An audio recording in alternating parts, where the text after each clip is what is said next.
मतलब स्लो करते हैं हाँ, तो दोनों एक टाइम पे नहीं पहुंचेंगे। नहीं, स्लो करने का मतलब ये देखो, एक दो चीजों का फर्क है।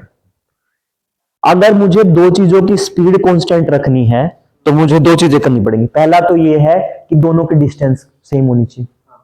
अगर मैं स्पीड सेम करूंगा और मुझे सेम टाइम में वो इतनी दूरी करनी है तो मुझे क्या करना पड़ेगा, डिस्टेंस सेम रखनी पड़ेगी। तो L1 पे कोई चीज घूम रही है, उसका उसकी डिस्टेंस क्या है, कम है, कम है। तो मैं क्या कर सकता हूं, अब मेरे साथ दिक्कत ये है कि मैं स्पीड को कम ज्यादा नहीं कर सकता। वो स्पीड किस बात पे मूवमेंट करेगी, वो डिपेंड करेगी दोनों के, सन के और उसके रोटेशन पे। क्यों डिपेंड करेगी, क्योंकि क्या है, मैंने एक ऐसा पॉइंट रखा है जहां पे मेरा कोई भी ऑब्जेक्ट क्या है, फ्रीली मूव करेगा, गिरेगा नहीं। जैसे मैंने दो चुंबक लिए हैं और दो चुंबकों के बीच में क्या कोई ऑब्जेक्ट रख दिया और दोनों का क्या है, दोनों का चुंबकीय बल लगा हुआ है, तो मैं जितनी गति से इनको ऐसे घुमाऊंगा तो बीच में जो चुंबक है वैसे ही घूमता रहेगा। तो मेरा अगर मैं बीच में उसको नहीं घुमा सकता, वो इन दोनों के गुरुत्वाकर्षण चुंबकीय बल की वजह से क्या है, टिका हुआ है। तो इसलिए जो दो L1 पे, L2 पे, L3 और L5 पे कोई ऑब्जेक्ट जो हम रखते हैं वो गिरता नहीं है। क्यों नहीं गिरता है, क्योंकि दोनों का दोनों का गुरुत्वाकर्षण बल क्या है, उस पॉइंट पे क्या आ जाएगा, सेम हो जाता है। फिर तो सर इसकी स्पीड पे फर्क नहीं पड़ेगा कि दोनों का अगर मूव करें जैसे अर्थ और ये मूव करेगा ऐसे, तो जो आदित्य है वो भी तो ऐसे उसी हिसाब से मूव करेगा। बिल्कुल मूव करेगा। लेकिन दिक्कत क्या है, दिक्कत डिस्टेंस की है। उसके हिसाब से मूव करेगा, लेकिन दिक्कत क्या रहती है कि वो जो दूरी है वो 8 महीने में पूरी हो जाएगी। दिक्कत ये है कि अगर मैंने, जैसे फॉर एग्जांपल कल मैंने बताया था बाद में शाम में किसी को, अगर मेरा जनवरी में 26 की बात करूं तो मान के चलो कि ये मेरा सन है, यहां मेरी कहीं अर्थ है, ठीक है, ये मेरा सन, ये मेरी अर्थ, ये मेरा L1 है, ये L2 है, ये इधर कहीं L3, L4 और L5। लेकिन अगर मैं 3 महीने बाद अप्रैल 26 की बात करूं तो मेरे पास क्या आ जाएगा, मेरे पास पोजीशन ये होगी, ये मेरा सन है, ये मेरी, यहां पे मेरी अर्थ आ जाएगी 3 महीने बाद। L1 मेरा यहां आ जाएगा, L3 मेरा यहां, L2 मेरा यहां, L4 यहां और L5 यहां। ठीक है, अब इसको 3 महीने लगे यहां तक आने में, और मान लो यही कंडीशन में जनवरी 2026 में आऊं, सॉरी 27 में आऊं, तो मेरा सेम ये आ जाएगा। 6 महीने, अगले 6 महीने बाद अप्रैल होगी, ठीक है। अगर मैं जुलाई की बात करूंगा तो जुलाई में मेरी धरती यहां आ जाएगी, ठीक है। और फिर मैं दोबारा करूंगा तो मेरा क्या हो जाएगा, यहां पे मेरा अक्टूबर, नोट अक्टूबर, सितंबर, सितंबर, अक्टूबर, अक्टूबर 26 में मेरा फिर से अर्थ यहां आ जाएगी। L2 मेरा यहां आ जाएगा, L1 मेरा यहां आ जाएगा, L2 यहां आएगा, L3, L4 इधर और L5 इधर, और फिर से जनवरी 27 में अर्थ उसी पोजीशन पे आ जाएगी। लेकिन दिक्कत क्या है, इसको पूरा एक साल लगा। लेकिन जब तक ये आएगा, अगर मैं उस वो हेलो ऑर्बिट नहीं रखता हूं, अगर मैं हेलो ऑर्बिट नहीं रखता हूं तो दिक्कत ये होगी कि जब मेरा 8वां महीना आएगा, यानी जब मैं अगस्त में क्या आऊंगा, अगस्त 26 में आऊं, जो कि मेरा अर्थ यहां पे होगी, उस टाइम तक मेरा कि ये यहां पहुंच जाएगा, कम दूरी की वजह से। ऐसा हो, बात बात ये है कि एक्चुअल में ऐसा नहीं होगा। एक्चुअल में ऐसा क्यों नहीं होगा, एक्चुअल में इसलिए नहीं होगा क्योंकि स्टार्टिंग के पहले दूसरे महीने के दिनों में ही क्या है, ये अपने पाथ से डिविएट हो जाए, अपना पाथ छोड़ के कहीं और चला जाएगा, और वो जो बैलेंस है किसके बीच में, L1 का जो बैलेंस है वो मिस बैलेंस हो जाएगा, ये मिसमैनेज हो जाएगा। वो कहने की बात है कि भाई 8 महीने में ये पूरा एक अपना चक्कर काट लेगा, लेकिन वो चक्कर काटने लायक रहेगा ही नहीं। होना ऐसा चाहिए था कि अगर वो 8 महीने में चक्कर काट के यही उसी पोजीशन पे आ जाए। ये होता है ना कि जितना ड्यूरेशन आप पूरा चक्कर काट के वहीं तक आ जाओ, 8 महीने में अर्थ यहां पहुंचेगी, ये यहां पहुंचेगा, ऐसा मान सकते हैं। लेकिन ऐसा नहीं होगा। ऐसा क्यों नहीं होगा, स्टार्टिंग के पहले दूसरे महीने में 10-15 दिन के बाद जब डिविएशन आएगा, उसी टाइम पे वो पाथ भटक के मोस्ट प्रोबेबली सन की तरफ भाग जाएगा, और फिर मेरा सारा सारा मिशन क्या है, अनसक्सेसफुल हो जाएगा। तो मैं क्या कर रहा हूं, मैं उस डिस्टेंस को सेम करने के लिए इसको अपने हेलो ऑर्बिट पे घुमा रहा हूं। अब ये क्या करेगा, ये दूरी भी ज्यादा तय करेगा और पूरा 12 महीने के अंदर अपना टाइम कंप्लीट कर लेगा। ठीक है, चलो आगे बढ़ते हैं। अब देखो एक चीज और, कल एक चीज गड़बड़ से तरीके से बताई गई थी, देखो।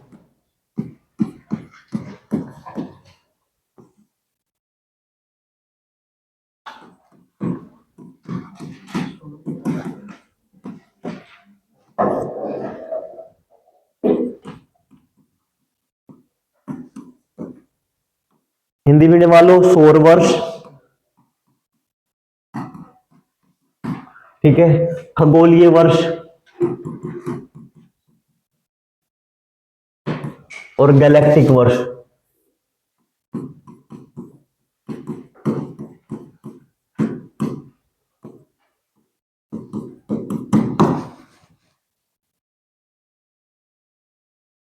ठीक है, सौर वर्ष जो होता है मेरा, वो ये कहता है कि मेरी अर्थ सूर्य के चारों तरफ चक्कर काटती है, पूरा एक सर्कल, वो मेरा क्या हो जाएगा, सौर वर्ष, जो मेरा नॉर्मल ईयर होता है, जो मेरा नॉर्मल ईयर। तो लगभग लगभग कितना होता है, 365.24291 समथिंग लाइक दैट।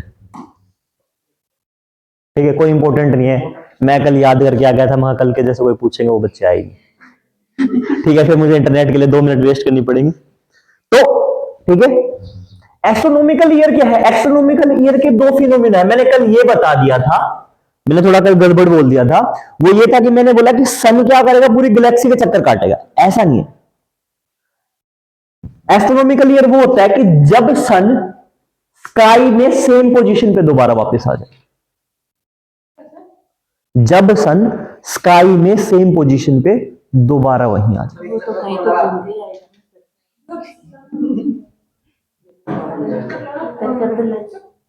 यही थोड़ा सा कंफ्यूजन का है, वो अपनी जगह में रहता। सुनो, आकाश में सन की पोजीशन एक ही जगह पे रहती है। बचपन में तुमने वो देखा था, बहुत सारे बच्चे क्या करते थे, वो देखते थे कि लंच होने वाला है, वो कहते थे देखिए भाई अगर यहां तक वो आ जाएगी ना, छांव यहां आ जाएगी तो छुट्टी हो जाएगी। बच्चे बैठे बैठे कहते थे आ जाओ जल्दी आ रही तो लंच हो जाएगा। लेकिन वो क्या रहता है, हर बार जब तुम देखोगे तो छांव ना चेंज होती रहती है। तो मैं उस पोजीशन की बात कर रहा हूं कि आकाश में सन एक जगह पे है, लेकिन अर्थ के रोटेशन के अकॉर्डिंग सेम उसी जगह, पूरे एक साल में, हर साल में पोजीशन चेंज होती रहेगी। चलो इसको भूल जाओ, इसको भूल जाओ। There is a concept that is known as trope, इसी को हम अर्थ के कंटेक्स्ट में ट्रॉपिकल ईयर बोलते हैं। ठीक है, और एक ज्योग्राफी में और चीज और पढ़ोगे तुम, that is known as sidereal day, sidereal, sidereal, not sidereal, sidereal year. जिन्हें पढ़ा है ज्योग्राफी वालों में, ठीक है, मैं नहीं घुसूंगा ज्योग्राफी के अंदर। ठीक है, अगर मैं पढ़ना होता तो उतना ही। ट्रॉपिकल का मतलब ये होता है, ट्रॉपिकल ईयर और एस्ट्रोनॉमिकल ईयर एक ही होता है जब मैं अर्थ के बारे में बात करता हूं।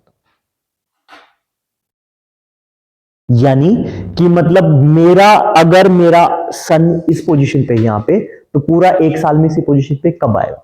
या फिर ये लगा लो कि अर्थ पूरा का पूरा चक्कर मतलब अपने एक्सिस पे घूम के अलग अलग घूमती रहेगी, 23.5 डिग्री पे घूम रही है अलग अलग फेज में। अब देखो मेरी अर्थ क्या है, जैसे मेरी अर्थ गोल शेप में कुछ है, किसी के पास कुछ ये देखो लग रहा है अर्थ ऐसे, अब मेरी अर्थ ऐसे नहीं है, कैसे 23.5 डिग्री पे 23.5 डिग्री पे झुकी हुई है। अब वो जब घूमती है ना तो ऐसे घूमती है,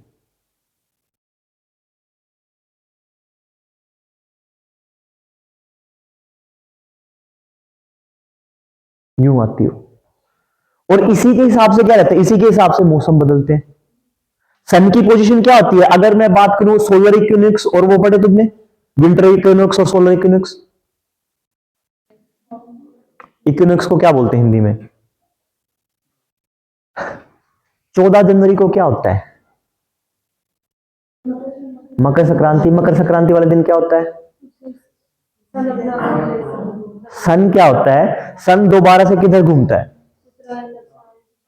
हाँ, मतलब वो क्या होता है, वो मैं तुम लोगों को कैसे समझाऊं कि मेरा इक्वेटर जो है, ये ज्योग्राफी का कंसेप्ट है। ठीक है, अगर मेरी अर्थ ये है तो 2 ये हैं लाइनें, और जब ये 23.5 डिग्री टिल्टेड है तो क्या कई बार क्या रहता है कि बहुत सारे टाइम पे जब हमारे यहाँ पे सर्दियां आती हैं तो क्या है, सन देखो इक्वेटर पे थ्रू आउट द ईयर रहेगा। ठीक है, सन तो कई बार जब अगर मेरा इक्वेटर पे ऐसे, तो अगर मेरी अर्थ इस तरफ है तो सन मेरा किस तरफ चला जाएगा, दक्षिणी गोलार्ध की तरफ। और जब दक्षिणी गोलार्ध की तरफ चला जाएगा तो मतलब क्या रहता है, वहां पे गर्मी आ जाती है, वहां पे गर्मी आ जाती है। और उत्तरी गोलार्ध में क्या है, सर्दियां आ जाती हैं। कुछ टाइम के बाद दोबारा घूमता है, जब हमारा 14 जनवरी का वो आता है तो दोबारा से क्या है, दोबारा एंट्री कहां हो जाती है, मकर रेखा की तरफ बढ़ जाता है। फिर मेरा क्या होता है, फिर मेरा मई का वो आता है दिन, सबसे बड़ा दिन होता है 21 जून को, जब बोलते हैं योगा डे मनाते हैं, इंटरनेशनल योगा डे। उस दिन क्या होता है, उस दिन पे जब सूरज डायरेक्टली कहां पे आ जाता है, जो ट्रॉपिकल ऑफ कैंसर है उसके ऊपर डायरेक्ट क्या है, रेज आ जाती है, तो इसीलिए सबसे बड़ा दिन हो जाता है। ठीक है, अभी क्या है, अभी सन की रेज किस तरफ बढ़ने लगी है 14 के बाद में, ट्रॉपिक ऑफ कैंसर की तरफ। 21 जून तक आते आते क्या है, मैक्सिमम रेज कहां पहुंच जाएंगी, कैप्रिकॉर्न के ऊपर, और सबसे बड़ा दिन हो जाएगा इस तरफ। और फिर क्या होगा, फिर दोबारा से वापस जाने लग जाएगा, 21 जून के बाद दोबारा वापस जाने लग जाएगा, धीरे धीरे क्या है पहुंच जाएगा, फिर वहां पे जाके इस तरफ हो जाएगा। इन्हीं को हम समर इक्विनॉक्स और विंटर इक्विनॉक्स बोलते हैं, पढ़ना जाके, ज्योग्राफी कंसेप्ट है। तो अब जो मैं बात बता रहा हूं ट्रॉपिकल ईयर, ट्रॉपिकल ईयर का मतलब मेरा ये है कि भाई अगर 21 जून को मेरी पोजीशनिंग डायरेक्ट कहां पे थी, ट्रॉपिक ऑफ, जितना टाइम लगा के पूरा सन वापस इधर जाएगा, एक टाइम पे जाके यहां पे चला जाएगा, पहुंच जाएगा, और सन की पोजीशनिंग दोबारा इधर आएगी, that whole phenomena is known as tropical year. और इसके लिए मुझे क्या है, 365 डेज और 5 आवर 48 मिनट और कुछ सेकंड समथिंग लगते हैं। ये मेरा किसका कंसेप्ट है, ये मेरा है ट्रॉपिकल ईयर का कंसेप्ट, कि ट्रॉपिक ऑफ कैंसर और ट्रॉपिक ऑफ कैप्रिकॉर्न के अकॉर्डिंग अपनी पोजीशनिंग कैसे चेंज करता रहेगा। ठीक है, और एस्ट्रोनॉमिकल ईयर का एक कंसेप्ट और भी है, वो कंसेप्ट ये कहता है कि मैं अगर बात करता हूं tropical year astronomical year in context of earth, तो मेरा कितना है 365 दिन 5 घंटे 48 मिनट समथिंग। लेकिन यही एस्ट्रोनॉमिकल ईयर का कंसेप्ट यूरेनस के पॉइंट पे भी हो सकता है, क्योंकि ये रेस यूरेनस पे जा रही है, मार्स के कंटेक्स्ट में भी हो सकता है, जुपिटर के कंटेक्स्ट में भी हो सकता है, ठीक है, और सैटर्न के कंटेक्स्ट में हो सकता है, वहां पे भी तो पोजीशनिंग आएगी ना, वहां पे भी सन है जाएगा, तो अर्थ के उसमें तो उनका भी एस्ट्रोनॉमिकल ईयर हो सकता है। लेकिन अगर मैं सोलर ईयर की बात करूं तो सोलर ईयर किसके अकॉर्डिंग है, अर्थ के अकॉर्डिंग। एस्ट्रोनॉमिकल ईयर किसके अकॉर्डिंग है, सन की पोजीशन के अकॉर्डिंग। तो सन की पोजीशनिंग अर्थ पे किसी टाइम पे अलग है, कुछ टाइम में ऐसे ही मार्स पे अलग रहेगी, सैटर्न पे अलग रहेगी, जुपिटर पे अलग रहेगी, तो एस्ट्रोनॉमिकल ईयर का कंसेप्ट क्या रहेगा उसके अकॉर्डिंग। और लास्ट, हाँ लास्ट मेरा जो है वो है मेरा गैलेक्टिकल ईयर। ठीक है, और इसी को मैं एक पॉइंट और भी बोलता हूं, that is known as cosmic year. और यही कॉस्मिक ईयर क्या कहता है, ये कहता है कि मेरा सन क्या है पूरी गैलेक्सी में, आ जाओ, मेरा सन क्या करता है पूरी गैलेक्सी में पूरा चक्कर लगाते या सेंटर में दोबारा कब तक जाता है। ठीक है, वो मेरा क्या कहता है गैलेक्टिक ईयर। और ये लगभग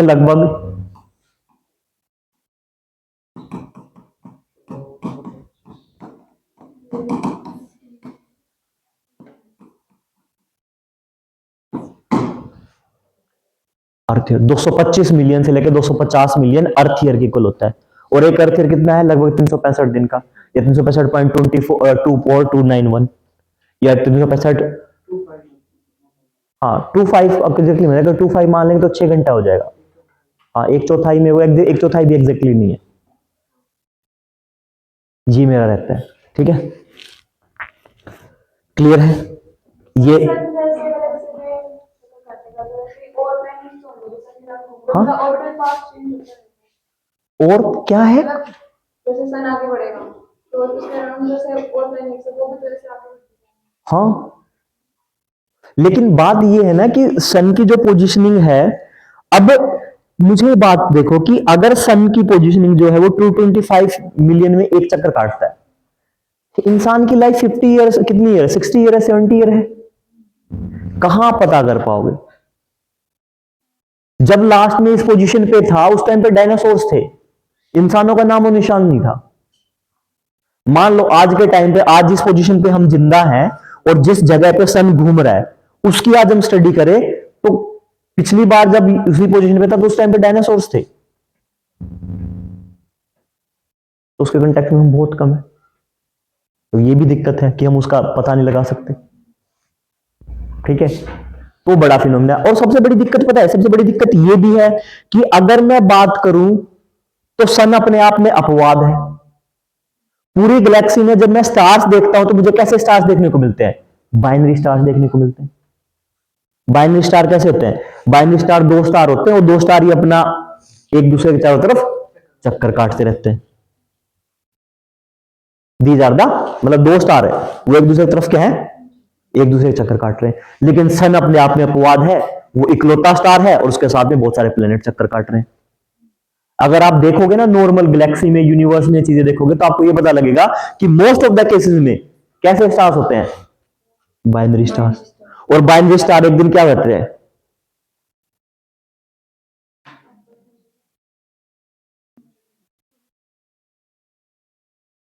सिंगल मिल जाएंगे। ये खेल है। तो जो हम सोचते हैं वो होता नहीं है, जो होता है वो कभी हम सोचते नहीं है। ठीक है, अच्छा। और भी होंगे ना, जैसे सन है अपनी पोजीशन पे जैसे फिक्स है, और भी स्टार्स हैं हाँ, बहुत सारे फिक्स है, बहुत सारे हैं ऐसे अपनी पोजीशन फिक्स रखते हैं। लेकिन बात यह है ना कि जब मैं यूनिवर्स के कंटेक्स्ट में बड़ी चीजों में देखता हूं, अब मैं जब देखूंगा तो मुझे एक बात पता लगेगी कि सूरज तो बहुत छोटी चीज है। सूरज तो अगर मैं सब स्टार्स को डिवाइड कर लग जाऊंगा तो सूरज का छठा सातवां नंबर आता है कैटेगरी में भी और साइज में भी। टेम्परेचर के मामले में 5वें नंबर पे आता है। टाइप में बोल रहा हूं, 5वें टाइप में। ठीक है, स्टार ऐसे ऐसे हैं जिनका टेम्परेचर 40,000 केल्विन से भी ज्यादा है। और सन का तो मतलब 3500 या 5600 कैटेगरी में आता है, बहुत कम है। ऐसे स्टार हैं, ऐसे स्टार हैं। अब स्टार का मतलब क्या है? एक स्टार का फिनोमिना आता है जो क्या कहता है कि मेरा स्टार की क्या है, स्टार में जब तक ज्यादा हाइड्रोजन है तब तक अच्छा चमकेगा, और जब प्रोटॉन प्रोटॉन चेन रिएक्शन या हाइड्रोजन कम हो जाएगा तो धीरे धीरे क्या है, उनकी ब्राइटनेस कम हो जाएगी। और जैसे जैसे ब्राइटनेस कम हो जाएगी तो सन क्या हो जाएगा? डेड हो जाएगा। जैसे जैसे सन डेड हो जाए, अगर उसका मास क्या है, वो चंद्रशेखर लिमिट को क्रॉस कर रहा है, then what will become? He will come. या मास ऑफ द सन के मास से क्या है, 3 गुना ज्यादा है। या चंद्रशेखर लिमिट को क्या था, चंद्रशेखर लिमिट क्या है, 1.44 times of the mass of the sun. अगर वो लिमिट को क्रॉस कर रहा है तो क्या बन जाएगा? ब्लैक होल बन जाएगा। वरना फिर क्या है, ऐसे ही खत्म हो जाएगा। लेकिन बहुत सारे स्टार ऐसे भी हैं जिनका ब्राइटनेस क्या हो रही है, कम हो रही है। ठीक है, और एकदम से क्या कर रहे हैं, एकदम से धप्पा, सरप्राइज एवरीवन, एकदम से उनकी ब्राइटनेस क्या है, दोबारा से चेंज हो जाती है। हमने आज तक क्या पढ़ा? हमने आज तक ये पढ़ा कि क्या है इनके अंदर, क्या है इनके, इनकी ब्राइटनेस कम है तो डेड हो रही है। हम दुआ मानने को कि कोई नहीं, बाय बाय बीटलग्यूज स्टार। ठीक है, दिस इज द एंड। ठीक है, वो गा रही है Adele, this is the end. ठीक है, hold my breath and count to 10। But what will happen, एकदम से फिर रील्स में चेंज हो जाता है, फिर एकदम सॉन्ग बदलेगा, वो कहता है धप्पा। This is what Instagram works. ठीक है, और फिर बीटलग्यूज स्टार क्या करेगा, एकदम से अपनी ब्राइटनेस बढ़ा देगा। और आज तक हमने क्या पढ़ा, आज तक हमने क्या पढ़ा कि स्टार डेड हो जाएंगे। फिर हमने एक नई कैटेगरी लगाई, उसका नाम दिया बीटलग्यूज स्टार। और बीटलग्यूज स्टार कैसे होंगे? जो धप्पा करेंगे, जिन्होंने सारी की सारी क्या है, सारी क्या स्टडी, सारी की सारी पढ़ाई क्या कर दी, बदल दी। ठीक है, चलो वापस। अब मेरी बात सुनो चंद्रयान 3 के बारे में।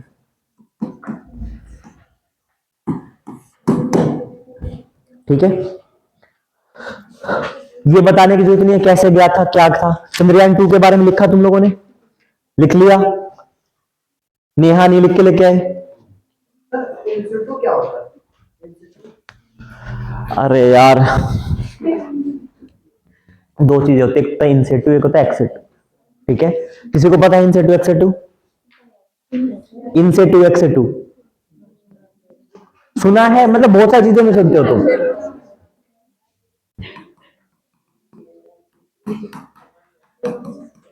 ठीक है, ये यहां की बात भी नहीं है, आप इसको रामसर साइट्स के कंटेक्स्ट में पढ़ोगे।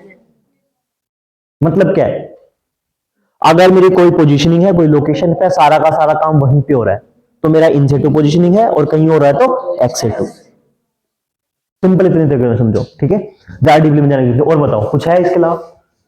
कल लिख लिया था तुम लोगों ने सारी चीजें? अच्छा, अब मैंने तुम लोगों को कल VLCC के बारे में बताया था। ठीक है, वर्चुअल लॉन्च कंट्रोल सेंटर हो गया था। अब ये क्या करता है, अब देखो मैंने वो भी बता रखा है कि अपनी लोकेशन छोड़ के हेलो ऑर्बिट से दूसरे के सरफेस में चला जाएगा, सेम वही फंडा था, वो वाला अर्थ है मेरी, अर्थ है मेरी, पहले लॉन्चिंग की, फिर घूमा ऐसे आया, फिर आगे बढ़ा ऐसे आया, ठीक है, फिर आगे बढ़ा ऐसे चला, ऐसे चला, एंड देन एक टाइम पे क्या हो जाएगा, मून के इसमें आ, ठीक है, ये वाला कंप्लीट था। अब देखो मेरे पास क्या है, जब मैं इसको कर रहा हूं तो मेरे पास 4 पॉइंट्स, सॉफ्ट लैंडिंग के लिए मेरे पास क्या बनेंगे,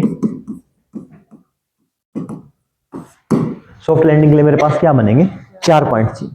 कौन से, पहला तो होगा रफ ब्रेकिंग। रफ ब्रेकिंग में मैं क्या करूंगा, मैं मोस्टली जैसे अगर देखो ये समझो कि ये मेरा सरफेस है किसका, मून का, और जब ये बाहर आ रहा है तो ये ऐसे घूम रहा है मून के चारों तरफ, और इसको लैंड करना है ऐसे, तो जब ये ऐसे घूमता रहेगा तो मैं क्या करूंगा, इसके रफ ब्रेकिंग में इसकी क्या है, स्पीड को मेंटेन करूंगा। जरूरी नहीं है कि मैं कम करूंगा, जो मुझे रिक्वायरमेंट है मैं उसकी रिक्वायरमेंट के अकॉर्डिंग स्पीड को क्या करूंगा, मेंटेन करूंगा, ठीक है। अब ये मेरा ऐसा स्पीड मेंटेन की रफ ब्रेकिंग सिस्टम। सेकंड में मेरे पास क्या होगा, मैं फिर इसकी altitude hold position, second point मेरे पास क्या होगा, एल्टीट्यूड होल्ड पोजीशनिंग, कि मैं जो एल्टीट्यूड है जिस हाइट में मुझे मेंटेन रखना है उस हाइट पे क्या करूंगा, उसका एल्टीट्यूड मेंटेन करूंगा, और इसको तिरछे से क्या करूंगा, सीधा करूंगा, ठीक है। फिर मेरे पास जब ये नीचे जाएगा मेरे पास आएगी फाइनल ब्रेकिंग, फाइनल ब्रेकिंग। पहला मेरे पास रफ ब्रेकिंग, हिंदी मीडियम वालों सिंपल ऐसे लिखना है रफ ब्रेकिंग, ठीक है, कोई अलग कुछ नहीं करेंगे। सेकंड है मेरे पास altitude hold positioning, English medium वाले लिख लेना एल्टीट्यूड होल्ड पोजीशनिंग, एल्टीट्यूड, ठीक है। तीसरा मेरे पास है फाइनल ब्रेकिंग, ठीक है, और फोर्थ मेरे पास है final touch down, final touch,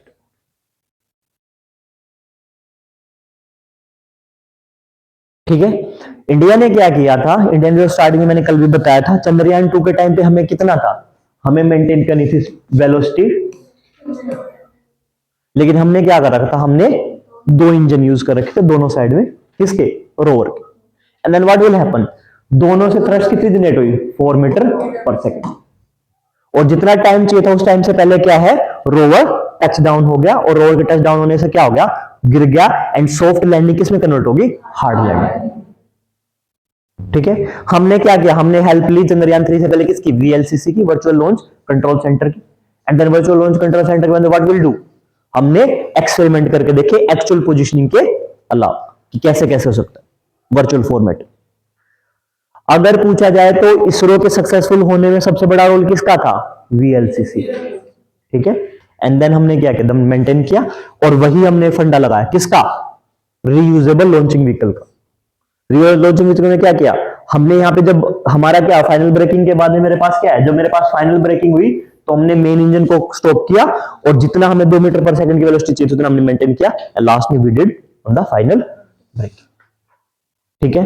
अब मैं होमवर्क की बात पूछता हूं, इसरो रशिया ने कब किया था सॉफ्ट लैंडिंग, कौन से मिशन के थ्रू की थी, नहीं जिससे पूछा जाए वो, लिखा, तीनों ने लिखा, क्यों नहीं लिखा भाई, कल बताया था, विजेंदर लिखा, क्यों, शशांक किसमें, कल बोला था ना, विजय, प्रवेश,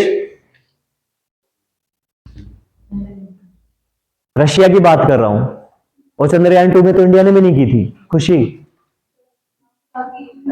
ओके ठीक है, नासा की बात आएगी, नासा किन से था, नासा के पढ़ने की जरूरत ही नहीं थी, मैंने खुद ही बताया क्लास में, नासा कौन से था, यूएसए ने कब किया था, कौन से मिशन के अंडर में किया था,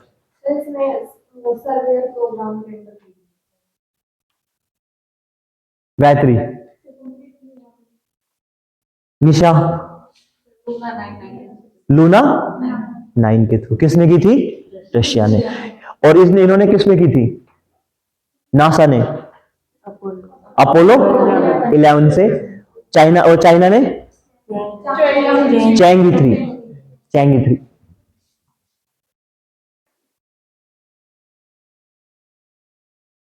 इसमें गैप है, ठीक है। चैंग अलग है, ई अलग है, एंड थ्री अलग है। Changi three, China. क्या हो गया दीपिका? ये चैंगी थ्री के दौरान क्या किया इन्होंने? अपना क्या ध्यान रखना है। और इंडिया ने किसके थ्रू किया? चंद्रयान थ्री के अकॉर्डिंग। अब मेरे पास कुछ चीजें छोड़ दो, जगह छोड़ दो। आपको क्या लिखना है? आपको रंभा के बारे में लिखना है, जितने भी। अब आपको ना दो चीजें लिखनी है गाइस, दो चीजें लिखनी है। आपको क्या करना है अपनी नोटबुक में? सबसे पहले आपको लिखना है लैंडर। कल मैंने बताया था लैंडर क्या होता है, रोवर क्या होता है। आपको लैंडर के पार्ट्स लिखने, कौन से लैंडर थे और उसका काम क्या है।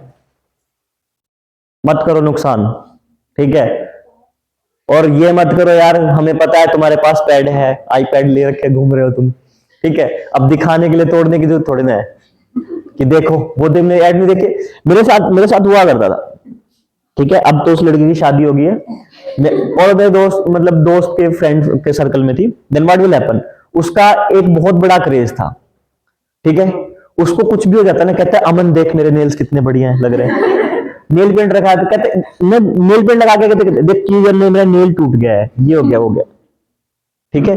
एंड देन अगर वो कानों में कुछ पहन के कुछ किया उसने, तो बार बार ऐसे करेगी, ठीक है। कुछ पहना ये कला लॉकेट वगैरह, तो ऐसे करेगी। हेयर कट जब तक नोटिस नहीं करेगा तब तक वो यही करते रहते थे। They will do. तो ये नहीं करना है ना कि अरे हाँ ठीक है मैं आईपैड ले लिया, तो दिखाने के लिए मैं क्यों यूं गिरा रहा हूं चीजों को। हमें एनी के जैसे नहीं बनना है, ठीक है। तो सबसे पहले मुझे क्या करना है? लैंडर के बारे में लिखना है, और लैंडर के जितने जितने पार्ट्स थे वो लिखने, एंड रोवर के जितने जितने पार्ट्स थे वो सब लिखने। अब बात क्या है, ये लिखने के लिए मेरे पास मटेरियल है, मैं आप लोगों को दे भी दूंगा, लेकिन तुम लोग इतने बड़े नालायक हो, मुझे बात का पता लग गया है। जब से खुद से नहीं लिखोगे तब तक पढ़ोगे भी नहीं, ठीक है। संगीता, अब मुझे कुछ सवाल बताओ, आप बताएंगे? नहीं? अच्छा ठीक है, गुड।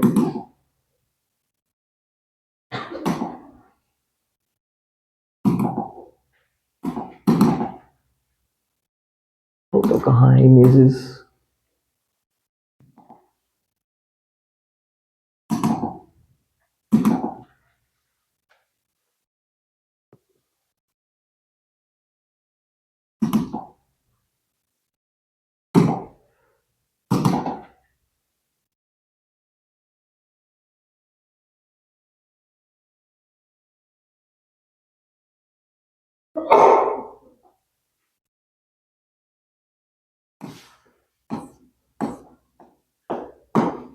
आ जाओ। मुझे कोई डीईसीयू का बताओ। संगीता बताओ डीईसीयू क्या है?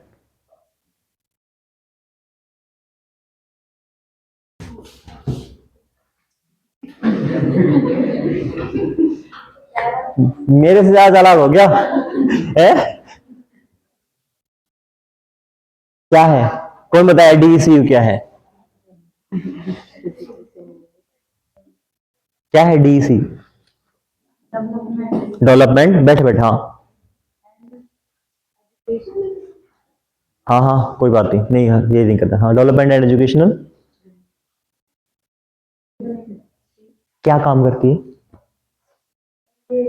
नासा के इसरो के डेवलपमेंट के लिए।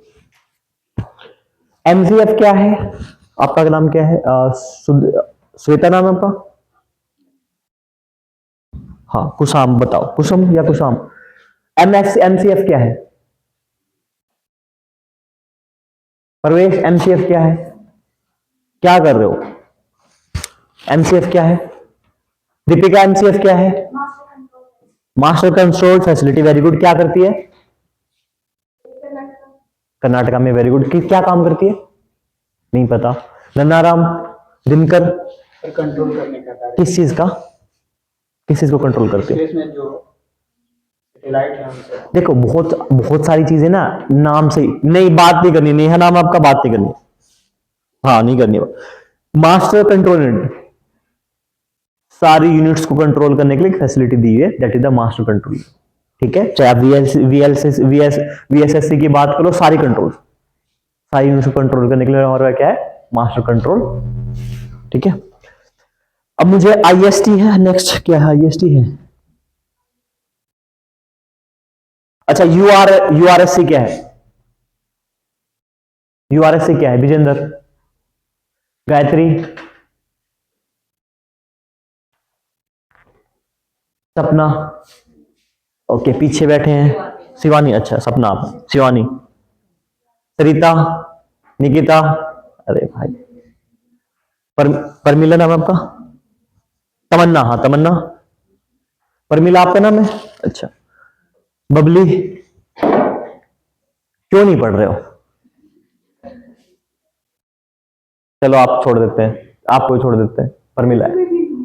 किसमें तो नोट्स में नहीं है, तो कम से कम पढ़ के तो आना चाहिए ना, नोट में नहीं है, सिटिंग करो, कोई चीज रह गई है तो तुम्हारा काम नहीं बनता है, नोट्स में भी नहीं है सर, हमने ढूंढ लिया, फोन नहीं,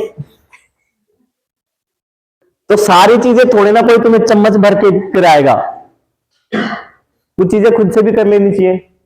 ठीक है, पर ध्यान रखना है, वीएलसीसी को खास तौर से लिख लेना, वीएलसीसी भी नोट्स में नहीं।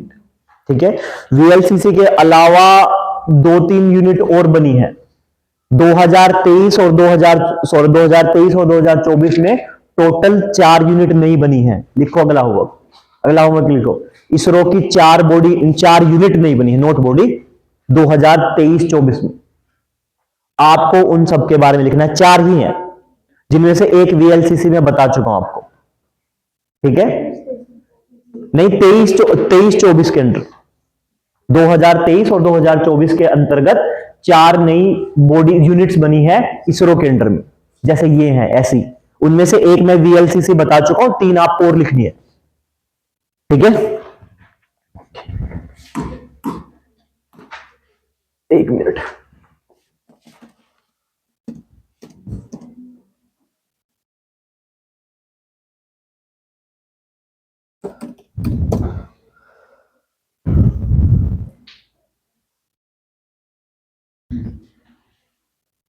हेलो ऑर्बिट्स हो गए हमारे,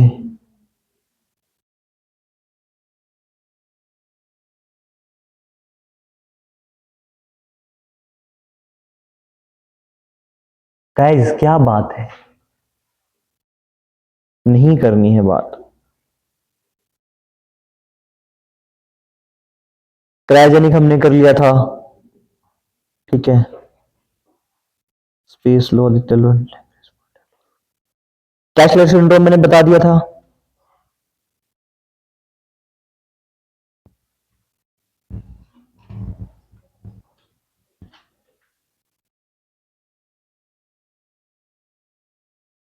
क्रायोजेनिक हो गया है, देखो 2 चीजें अब सुन,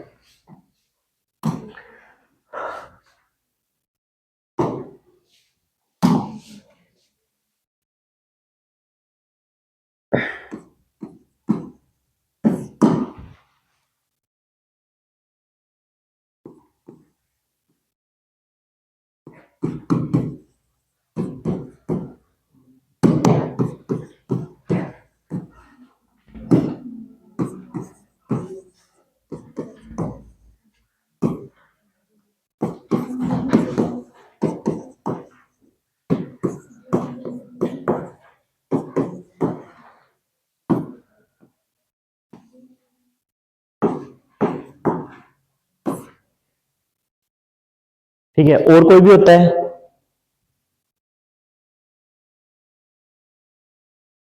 सुपरमून लिख दिया, सुपरमून लिखा हुआ है, और कुछ सुना है? कितने लोग हैं जिनमें से इनको इतनी चीजों का पता है आपको? निकिता कुछ और भी होता है, पता है?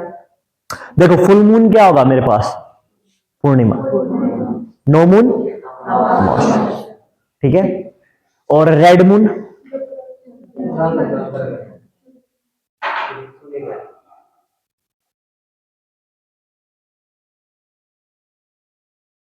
ये जरूरी नहीं है कि तभी हो, ये और जगह भी हो सकती। देखो माना कि उस सूर्य ग्रहण वाली कंडीशन में और उन सब चीजों में हो सकती हैं चीजें ऐसी, लेकिन अब चंद्र ग्रहण के कंडीशंस में, लेकिन एक बात सुनो, मेरा जब स्पेक्ट्रम होता है, स्पेक्ट्रम में डिफरेंट लाइन में विबग्योर की मैं बात करता हूं। विबग्योर सुना है तुमने? वोयलेट, इंडिगो, ब्लू, ग्रीन, ऑरेंज, ठीक है, येलो, ऑरेंज, रेड, ठीक है, ये सूर्य सप्तरंग है, ठीक है, जिनको 7 रंग बोलते हैं। अब इनमें से अगर मैं बात करता हूं तो सबसे लंबी दूरी तक कलर कौन सा जाता है? रेड। इसीलिए सुबह के टाइम पे हमें सूर्य कैसा दिखा देता? रेड, क्योंकि जो किरणें हैं वही क्या है, लंबी दूरी तक ट्रेवल कर सकती हैं, लाल किरण। और इसीलिए हम रेड सिग्नल्स वगैरह होते हैं, वार्निंग सिग्नल्स होते हैं, सब किस कलर के यूज करते हैं? रेड कलर के, क्योंकि उसकी क्या है, विजिबिलिटी या वेवलेंथ क्या है, ज्यादा, ठीक है। अब मेरे पास एक सुनो, this is my earth, this is my moon. अगर मून मेरा यहां होगा तो मेरा कौन सा है? अगर मून मेरा यहां तो कौन सी कंडीशन है?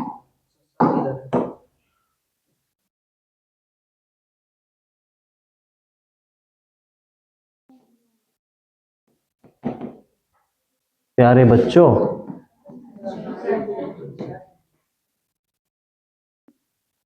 पैरिजियर पास में और दूर वाले।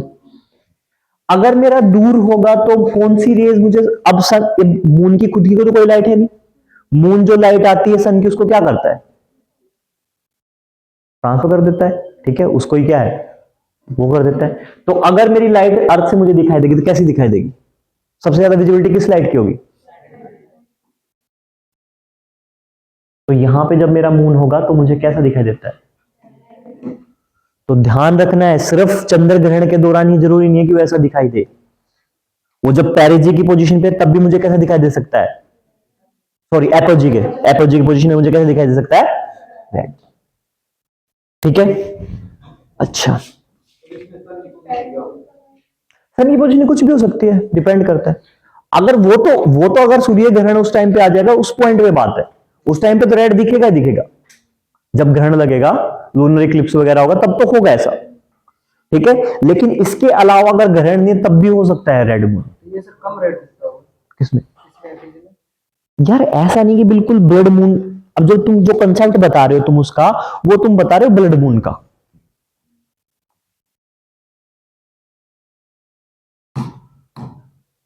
जिस बात पे तुम बात बोल रहे हो ना, जो लूनर इक्लिप्स की बात कर रहे हो, that is the concept of blood moon.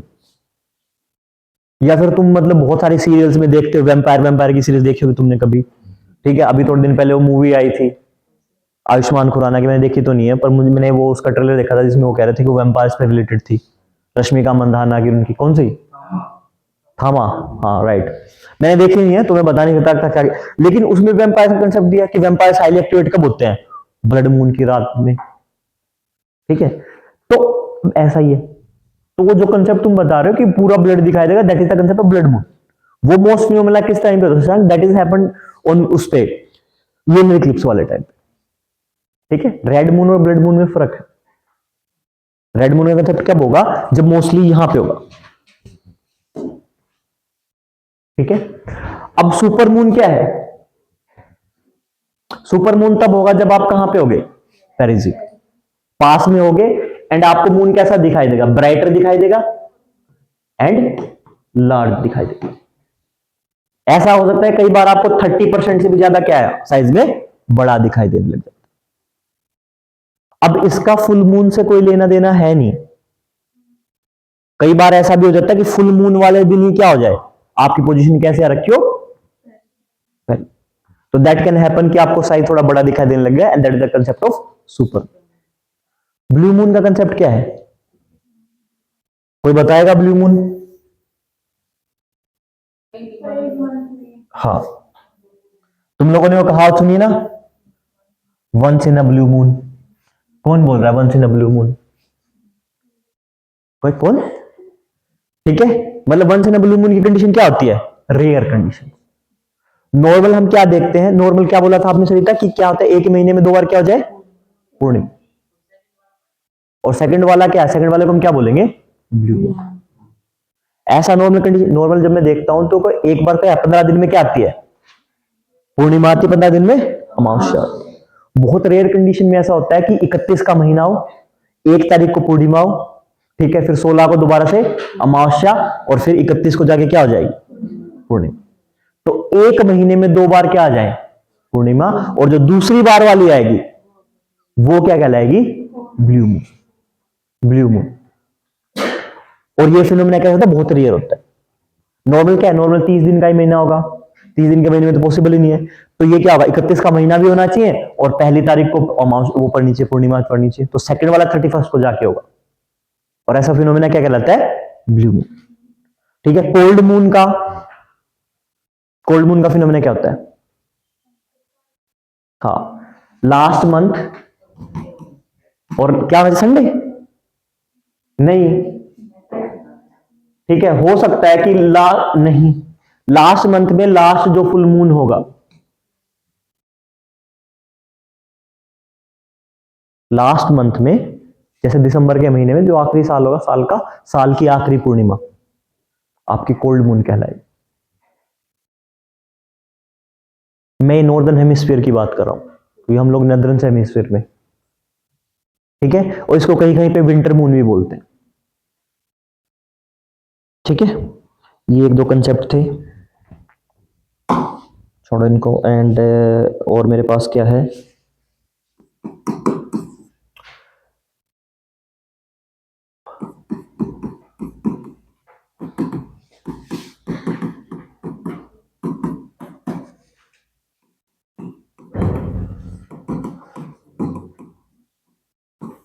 Artemis mission versus Artemis accord. देखो, आर्टेमिस अकॉर्ड जो है,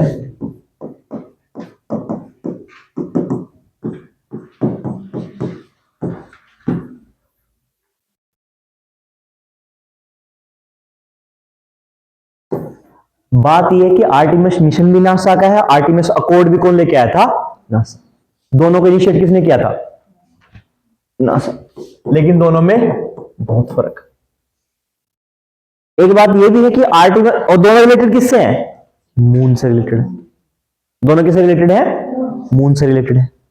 ठीक है, नासा कोई मिशन भेज रहा है मून पे, मून की स्टडी के लिए, that is the Artemis mission. लेकिन आर्टेमिस अकॉर्ड क्या था, हुआ क्या कि at the end of world war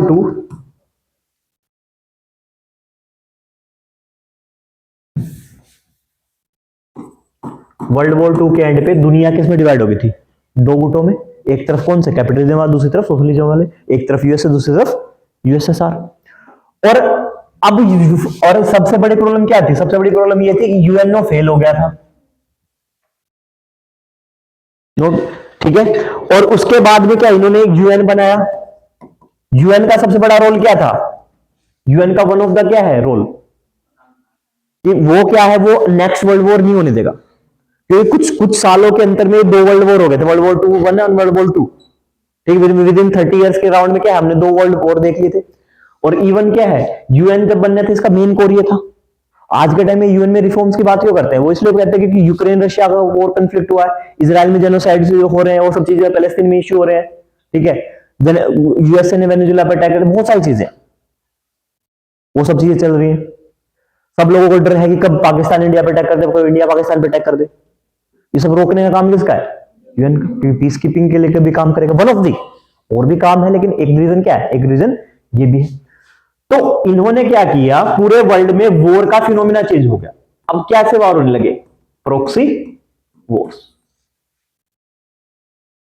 और सबके सब अपना क्या बढ़ाए थे, स्फीयर ऑफ इन्फ्लुएंस, प्रभाव का क्षेत्र बढ़ाए थे। यूएसए चाह रहा था कि मेरा प्रभाव सब देशों पे ज्यादा पड़े, यूएसएसआर क्या चाहता था, मेरा प्रभाव दूसरे देशों पे ज्यादा पड़े। तो उस प्रभाव में क्या, उस प्रभाव में एक नया कंसेप्ट आया कि हमें सिर्फ अर्थ की बात नहीं करनी चाहिए, we also need about outer space,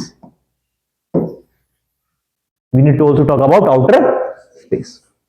तो इन्होंने 1962 और 1969 के अराउंड से लेकर तब तक इन्होंने एक नया कैंपेन चलाया, जिसमें इन्होंने बोला था कि हम क्या करेंगे, हम पीसफुल यूज ऑफ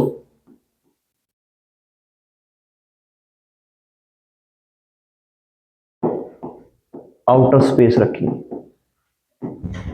उस टाइम पे वो डेफिनेशन थी नहीं, कौन सी वाली, 3D है या 4D है, उस टाइम पे सिंपल फिनोमेना था कि 100 से ऊपर, और 100 से ऊपर वाला कंसेप्ट क्या था, उसमें मेन फोकस किस पे गया, मून पे।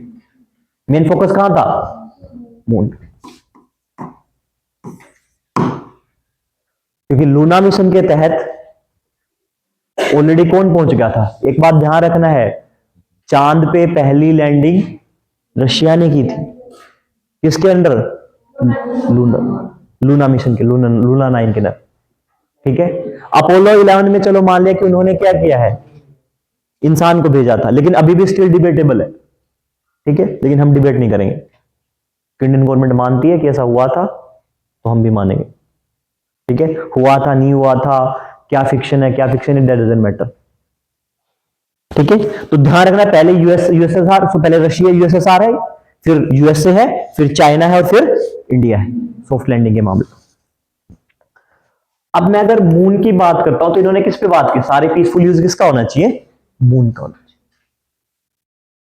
और तुम एक ध्यान रखो कि यूएस ने अपने सारे एलाइज को इसमें ऐड किया,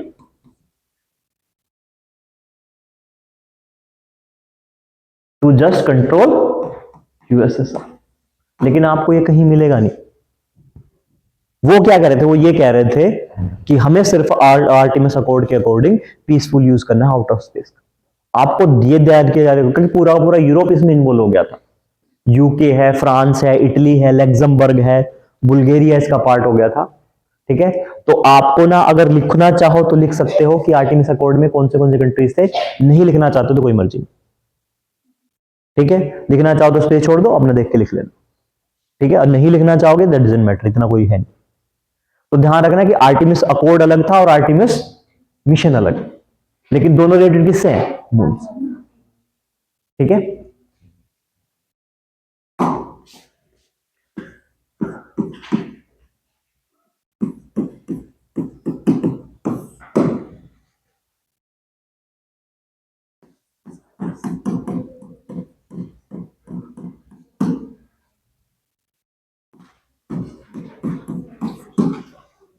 ये उस वाला मूवी वाला कचरा नहीं है, ये छक्का मार के जिताया था, कचरा ही नाम था उसका, मैंने आज तक देखी नहीं है, लगान मूवी, ठीक।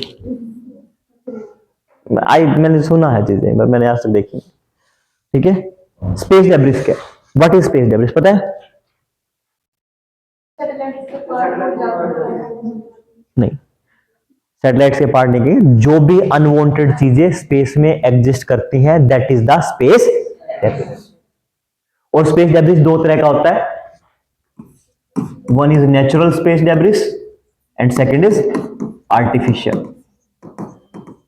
ठीक है। नेचुरल प्राकृतिक और आर्टिफिशियल कृत्रिम, ठीक है, हिंदी मीडियम वाला कृत्रिम।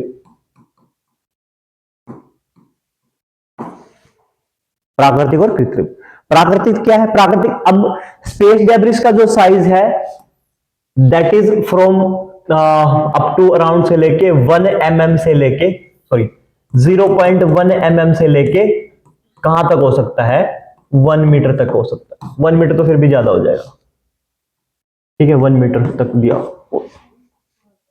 साइज स्पेस डेब्रिस का। अब हमारे पास बहुत सारे क्या है, खगोलीय वस्तुएं, ठीक है, एस्ट्रॉइड्स हो गए, कोमेट्स हो गए, उनके फ्रैक्शंस पार्ट हैं, टुकड़े हैं, वो सब अगर इन्वायरमेंट में क्या, वो स्पेस में ऐसे ही घूम रहे, वो स्पेस में क्या कर रहे हैं, घूम रहे, वो भी किसका पार्ट है, स्पेस डेब्रिस का, क्योंकि उनका कोई यूज नहीं है, ठीक है। और ऐसे ही कई बार क्या होता है, कई बार बहुत सारी सैटेलाइट डिस्ट्रॉय हो जाती है, सैटेलाइट टूट जाती है, ठीक है, और कई बार हम भी क्या कर देते हैं, स्पेस में ऐसे ही चीजें छोड़ देते हैं, ठीक है। हम इतने क्रूर किस्म के इंसान थे कि हमने स्पेस में पहली बार एक डॉग को भेज दिया, आज तक में उसका पता नहीं लगा जिंदा है मर गया है, ऐसे ही घूम रहा है डॉग, एक फीमेल डॉग थी, ठीक है। मोस्ट प्रोबेबली इतने सालों के अब तक तो मर ही ली होगी, लेकिन कहां है, कैसे है, क्या है, वी डोंट नो दैट। बस हमने ये देखना था कि वहां पे कोई जा रहा है तो वो मतलब सांस लेके जिंदा रह पाएगा नहीं रह पाएगा, हमने उसको मॉनिटर किया तो ये पता लगा कि ये रह सकते हैं, ठीक है। तो आर्टिफिशियल वाले कैसे होंगे, जो स्पेस से होते हैं। और आज के टाइम में सबसे ज्यादा क्या है, सबसे ज्यादा प्रॉब्लम क्रिएट कर रहा है स्पेस डेब्रिस। क्यों क्रिएट कर रहा है, इसलिए क्रिएट कर रहा है कि आपको याद है कैस्केड इफेक्ट, कैस्केड सिंड्रोम बोला था। What is cascade syndrome? What is cascade syndrome guys? बीमारी का नाम है कोई? क्या है? सैटेलाइट नहीं टकराएंगी। एक बार क्या है, एक बार किसी डेब्रिस की वजह से कोई एक सैटेलाइट डिस्ट्रॉय होगी, फिर उस सैटेलाइट का डेब्रिस हो जाएगा, वो डेब्रिस दोबारा सैटेलाइट होगा, फिर तीसरी सैटेलाइट, फिर चौथी सैटेलाइट होगा। लेकिन कैस्केड सिंड्रोम कहां मैच प्रोबेबली होता है? कहां मैंने बताया था? लियो। लेकिन ऐसा पॉसिबल नहीं है कि सिर्फ लियो में हुई है, बाहर कहीं और भी हो सकता है। पर लियो में ज्यादा क्यों होता है?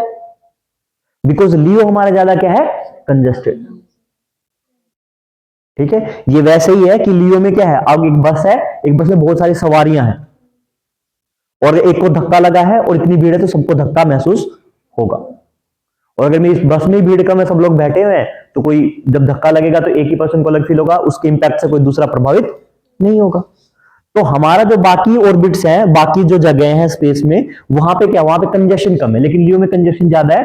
कंजेशन मतलब भीड़ भाड़ ज्यादा है, कंजेशन ज्यादा है। उस वजह से क्या है कि कैस्केड इफेक्ट या फिर क्या कैस्केड सिंड्रोम, वही मैं कह रहा हूं ना, कैसलर सिंड्रोम है। और इफेक्ट क्या है? Cascade effect. कैसलर सिंड्रोम लिखवाया था पहले, कैसलर सिंड्रोम। ठीक है, कैस्केड इफेक्ट की वजह से वो हो जाता है। This is the point. ठीक है, और यही एक बड़ी प्रॉब्लम है कि इसकी वजह से, स्पेस डेब्रिस की वजह से बहुत प्रॉब्लम हो रही है। ठीक है, क्या कोई कंट्री है जो स्पेस डेब्रिस को रिमूव करने के लिए इनिशिएट कर रही है? यस, जैक्सा के अपने स्पेशल मिशन है इसके लिए, for removal of the space debris, removal of the space debris. ठीक है,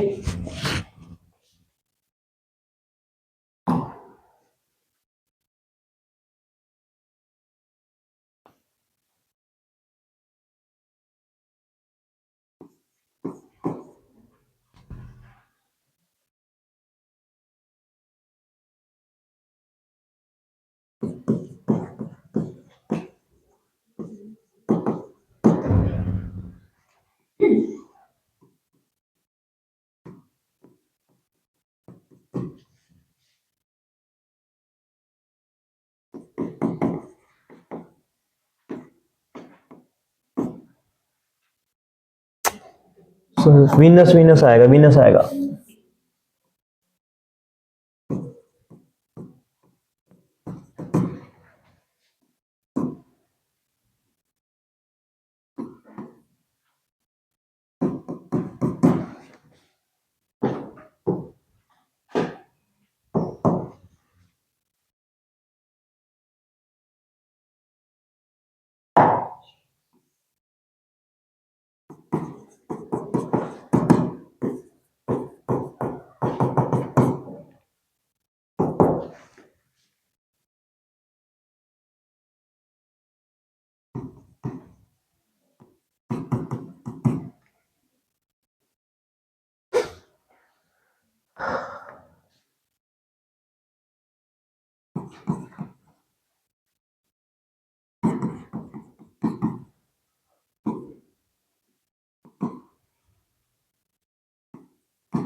ये हमारे प्लैनेट्स, ये हमारे क्या है?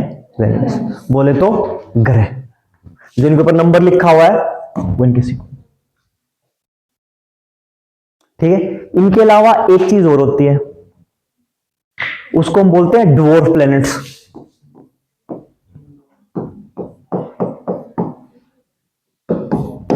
ठीक है, बोने ग्रह, क्षुद्र ग्रह नहीं भाई, बोने ग्रह। गाइस बात क्यों कर रहे हो? कोई नहीं समझ में आ रहा है, मैं सामने आ रहा हूं तो बता दो कि सर साइड हो जाओ। बात करने कौन सी बात है? कौन से? बोने ग्रह।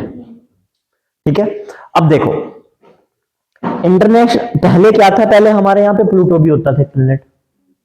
ठीक है, लेकिन क्या है, इंटरनेशनल एटॉमिक वो है रिसर्च यूनिट है करके, आई इंटरनेशनल एस्ट्रोनॉमिकल यूनिट, IIAU करके, आई थिंक कुछ ऐसा है, मुझे एग्जैक्टली याद नहीं आ रहा है।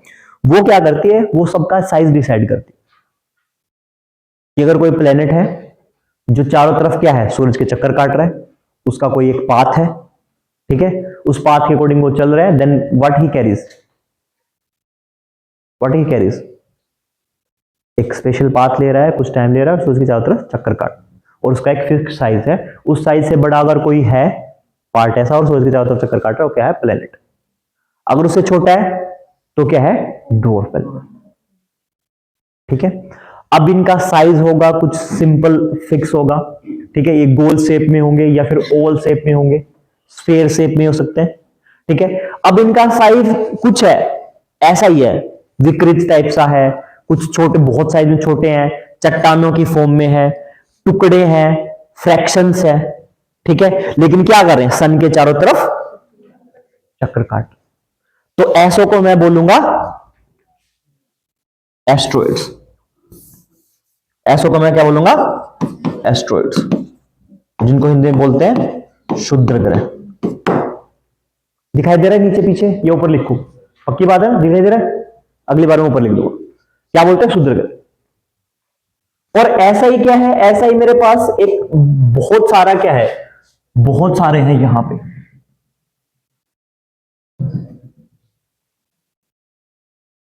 जब आप देखोगे ना तो ऐसे दिखाई देंगे, ये क्या कर रहे हैं, ऐसे घूम रहे सन के चारों तरफ। मार्स और जुपिटर के बीच में भर भर के ऐसे हैं। अब इनको, इनका कोई डेफिनेट शेप नहीं है, जैसे मैं प्लैनेट की बात करूंगा ओवल हो सकते हैं, वैसे शेप फिक्स रहता है, ओवल रहेंगे, स्फीयर हो सकते हैं, राउंड हो सकते हैं, वैसा शेप है फिक्स। ये भी क्या करेंगे, ये क्या है, ये पत्थरों के टुकड़ों में हो सकते हैं, कोई शेप है, कोई चट्टान की फॉर्म में हो सकता है, कोई बहुत किसी, कोई बस के टाइप में हो सकता है, किसी भी शेप में हो सकता है, इरेगुलर शेप होगी, लेकिन क्या करेंगे, सन के अराउंड घूमेंगे, ठीक है, क्या कहलाएंगे, एस्ट्रॉइड। अब ये एस्ट्रॉइड यहां भी हो सकते हैं, यहां भी हो सकते हैं, लेकिन बहुत ज्यादा मात्रा में कहां मिलते हैं, फिक्स, जुपिटर और मार्स के बीच में। और इसी को मैं बोलता हूं एस्ट्रॉइड बेल्ट, इसी को मैं क्या कहता हूं, एस्ट्रॉइड।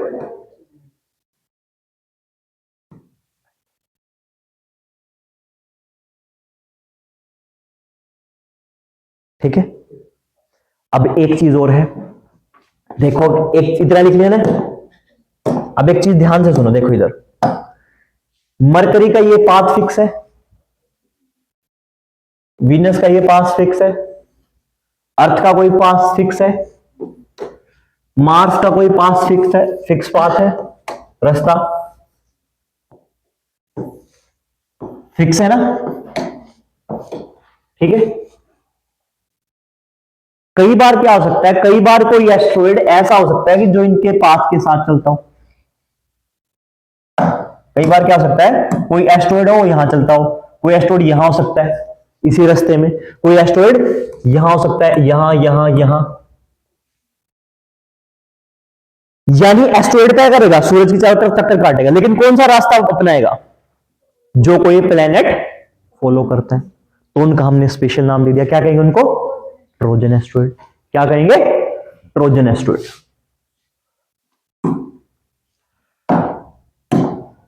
क्या कहूंगा मैं ऐसो को, ट्रोजन एस्ट्रॉइड।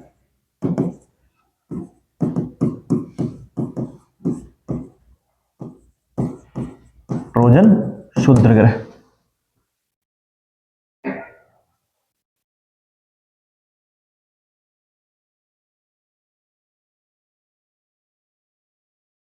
ठीक है, मैंने दो तीन चीजें बताई, प्लैनेट्स बताए हैं, दो प्लैनेट्स बनाए हैं, एस्ट्रॉइड बताए हैं, ट्रोजन एस्ट्रॉइड बताए हैं, और एस्ट्रॉइड बेल्ट बताइए, एस्ट्रॉइड बेल्ट बताइए। अब एक बात सुनो, अगर कोई चीज सन के बिल्कुल पास है तो वहां पे टेम्परेचर कैसा रहेगा, मैं आगे बढ़ूंगा तो मैं क्या देखूंगा, टेम्परेचर कम। मैं एक बात नोटिस करता हूं, जब मैं यूरेनस यहां देखता हूं तो मुझे ऐसा लगता है कि बहुत सारे एस्ट्रॉइड है जहां पे हल्का फुल्का पानी है, वहां पे क्या मिलेगी, उनमें बर्फ। क्यों, सन की दूरी ज्यादा है, सन की दूरी ज्यादा। तो जब मैं यहां बढ़ता हूं ना आगे, मैं इसका साइज थोड़ा सा छोटा कर देता हूं,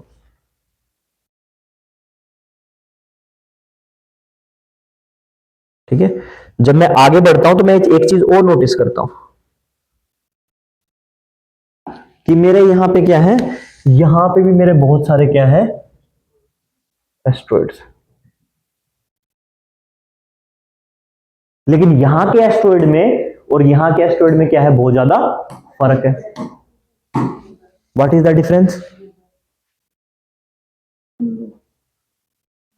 हाँ, आइस वगैरह है, टेम्परेचर वहां का ज्यादा है, ठीक है। और यहां वाले मुझे कैसे मिलेंगे, हार्ड डेंस स्ट्रक्चर के मिलेंगे।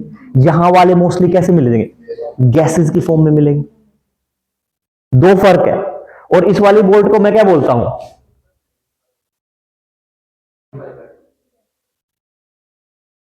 क्या बोलूंगा?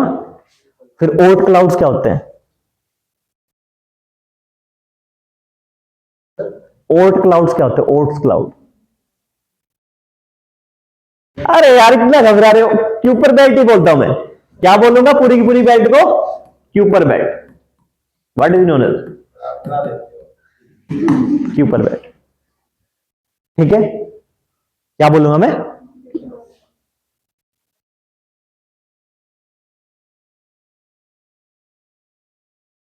एक चीज ध्यान रखनी है, देयर इज अ कंफ्यूजन। दो चीजें, एक तो क्यूपर बेल्ट है और एक मेरी है ओर्ट क्लाउड्स। सुनो मेरी बात ध्यान से, ओर्ट क्लाउड्स। क्यूपर बेल्ट मेरी जो होगी मुझे बिल्कुल किसके पास मिलेगी, नेपच्यून यूरेनस के बिल्कुल पास मिलेगी, एस्ट्रॉइड्स की। लेकिन मेरा एक ऐसा पार्ट भी है जो मेरा जब ये खत्म हो जाता है, देन व्हाट आई गोट, मेरे पास यहां पे आता है बहुत सारे, इनके खत्म होने के बाद।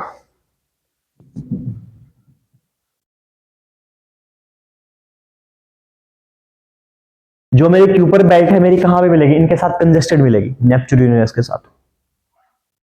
और जब मेरा सोलर सिस्टम खत्म हो जाएगा और मैं बिल्कुल लास्ट में जाऊंगा तो मुझे एक और स्टार्स की, मतलब उसकी एस्ट्रॉइड्स की, बहुत सारे खगोलीय पिंडों की, क्षुद्र ग्रहों की मुझे क्या मिलेगी, ऐसे संरचना मिलेगी। That part is known as Oort clouds.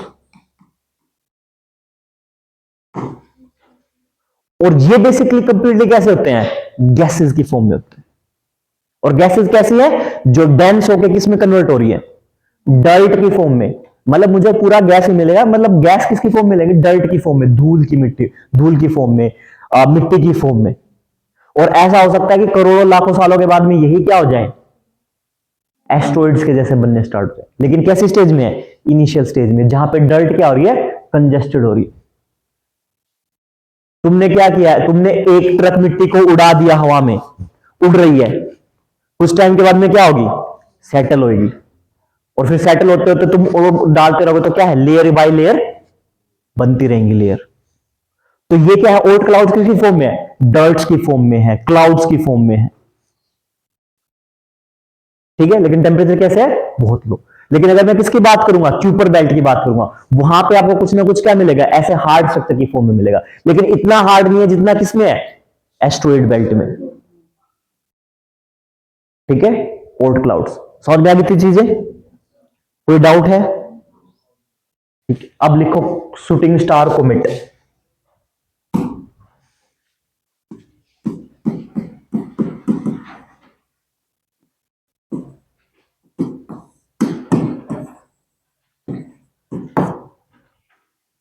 Shooting stars, कितने लोग हैं जिन्होंने अपनी आंखें बोहें उखाड़ उखाड़ के विश मांगी है, विश पूरी नहीं हुई लेकिन बोहें उखड़ गई हैं, ठीक है।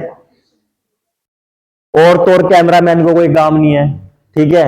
वो एक है कुलदीप यादव, इतना पागल था। मैं एक दिन मैच देख रहा था, कहीं पे रोहित शर्मा के साथ कुछ हो गया होगा, निकल गया था, बाल है यार झड़ जाएंगे, नेचुरल फिनोमिना है। उसने कहा अरे भैया ऐसे मत फेंको फेंको फेंको, आप इसको ऐसे करके विश मांगो। और रोहित शर्मा से मंगवा रहा है, और कैमरामैन इतने हैं उनको कोई काम ही नहीं है। भाई वहां पे तो छक्का मार दिया, वो हार्दिक पांड्या को सांस चढ़े हुए बिल्कुल भाग रहा है, तुम लोग ये दिखा रहे हो। जोक सपाट। शूटिंग स्टार एक्चुअल में क्या है, हम सबने मांगा है कि भगवान ये दिला दे वो दिला दे। अब इसका पता नहीं कि मिला नहीं मिला, लेकिन मांगा सबने है। जिनको ज्यादा हंसी आ रही उन्होंने ज्यादा बार मांगा है, ठीक है। तो अब क्या है, शूटिंग स्टार्स एक्चुअली देख, अभी क्या है, अगर मैं अर्थ की बात करूंगा तो अर्थ की बहुत सारी लेयर्स है, और उन लेयर्स में अलग अलग डेंस, कोई डेंसर है, कोई लाइटर है, और वहां पे क्या है, वहां पे अलग फ्रिक्शन होता है, गैसेज है। तो कई बार क्या होता है, कई बार बहुत सारे एस्ट्रॉइड्स या फिर फ्रैक्शंस ऑफ एस्ट्रॉइड्स या एस्ट्रॉइड्स के टुकड़े क्या करते हैं, धरती की तरफ आ जाते हैं। ठीक है, अब वो क्यों आते हैं, क्यों आते हैं धरती की तरफ, उनको क्या मतलब है, मेरा क्या फायदा इसमें, कि अर्थ की ग्रेविटी को क्या कर लेती है, अपने प्रभाव के क्षेत्र में ले आती और पुल कर लेती, और जैसे वो पुल हो जाते हैं, they started to entering towards earth. और अर्थ में क्या होता है, अर्थ में बहुत सारी गैसेज हैं, जैसे वो आएंगे फ्रैक्शन की वजह से क्या है, वो उनमें आग लग जाती है, और फिर वो आपको कैसे दिखाई देते हैं, शूटिंग स्टार की जैसे। ठीक है, पुच्छल तारों पे, जिनको क्या बोलते हैं, पुच्छल। दिन में भी हो सकते हैं, यस, कोई दिन में, रात में हो सकता है, रात में विजिबिलिटी कम ज्यादा नहीं होती है, विजिबिलिटी, सन की लाइट नहीं होती तो हमें इजीली दिख जाते हैं, होता फिनोमेना दिन में भी। और जिस दिन धरती पे आगे धप्पा कर दिया, उस दिन फिर दिक्कत हो जाएगी हमें। ठीक है, अच्छा, एक चीज मुझे बताओ, एस्ट्रॉइड्स कुछ ऐसे भी धरती पे आ जाते हैं, उनको क्या बोलते हैं, देखो एक तीन चीजें हैं, मीटियो, मीटियोराइट और मीटियोराइड्स, मीटियोर, मीटियोराइट, मीटियोराइड्स। ठीक है, और मीटियोर को सबको मैं बोलता हूं उल्का पिंड, सबको मैं क्या बोलता हूं, उल्का पिंड सब। अब ये कैसे, देखो, अब मैंने पहला वर्ड लिखा कोमेट, कोमेट, कोमेट में क्या है, कोमेट बेसिकली एस्ट्रॉइड का ही जैसे है, एस्ट्रॉइड के ही जैसे हैं, लेकिन कोमेट्स कैसे होते हैं, कोमेट्स थोड़े से गैसियस होंगे, थोड़े से कोल्डर होंगे, कोल्डर समझते हो, उनमें टेम्परेचर क्या होगा, लो होगा, तो यानी कैसे हो सकते हैं, वो थोड़े से आइसी हो सकते हैं, थोड़े से कोल्डर हो सकते हैं, और क्या होंगे, लेकिन है बेसिकली कैसे, किसका पार्ट, एस्ट्रॉइड, एस्ट्रॉइड के जैसे टुकड़े हैं, लेकिन उनका टेम्परेचर क्या है, वो आइसी शेप में। ठीक है, मीटियोर क्या है, मीटियोर क्या है, मीटियोर वो हैं जो क्या करते हैं, जो मीटियोराइट, देखो ये भी आईसी फॉर्मेट में है, ठीक है, लेकिन कोमेट्स कभी, मीटियोर, मीटियोराइड और मीटेराइड्स में फर्क ये है, ये तीनों एक ही चीजें हैं, लेकिन ये क्या करते हैं, धरती पे आने की कोशिश करते हैं। अगर कोई धरती के किस में घुस गया है, एटमोस्फेयर, दैट इज मीटियोराइड, और जो धरती तक पहुंच गए, मीटियोराइड्स, सरफेस तक आ गए, मीटियोर। मीटियोर क्या है, सिंपल उल्का पिंड है। ठीक है, और तीनों के डेफिनेशन में उल्का पिंड ही है। अब एक चीज जो बिल्कुल माइन्यूट है, किसके बीच में, मीटियोर के बीच में और कोमेट के बीच में, वो सिंपल ये है कि कोमेट्स हमें कैसे दिखाई देते हैं, they looks like a icy blue, इनका आईसी ब्लू पता है किसी को कैसा कलर होता है, तुमने वो लेवाइस की जो टैगलाइन वाली वो देखी है, पैंट ब्लू जींस, ठीक है, सबसे पहला जो आईसी ब्लू कलर की जींस लेके आए थे वो लेवाइस ही थी। ठीक है, तो लेवाइस का जो कलर होता है आईसी ब्लू कलर है। और जो कमेट्स मीटियोर होंगे, ये फायरी टाइप होते हैं, फायरी बॉल्स।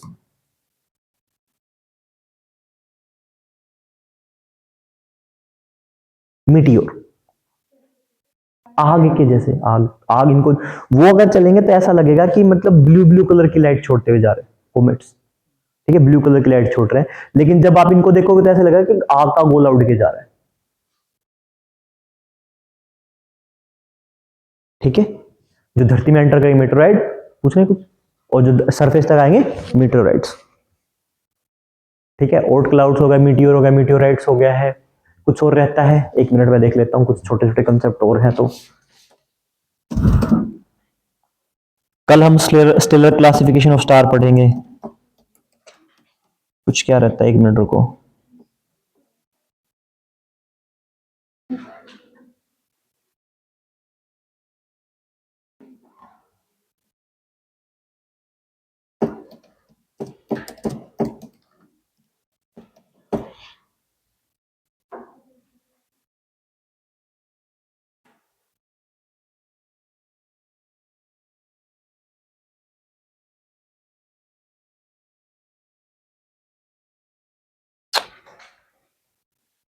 ठीक है, और ये सब के सब देखो, मीटियोर किसकी तरफ घूमेंगे, मीटियोर भी कैसे चक्कर लगाते हैं, सन के चारों तरफ चक्कर लगाते हैं एस्ट्रॉइड की तरफ, क्योंकि एस्ट्रॉइड का ही पार्ट है, लेकिन आईसी ब्लू कलर के हैं। एक इनमें फेमस है हेलीज कोमेट, सुना है तुमने, हेलीज कोमेट।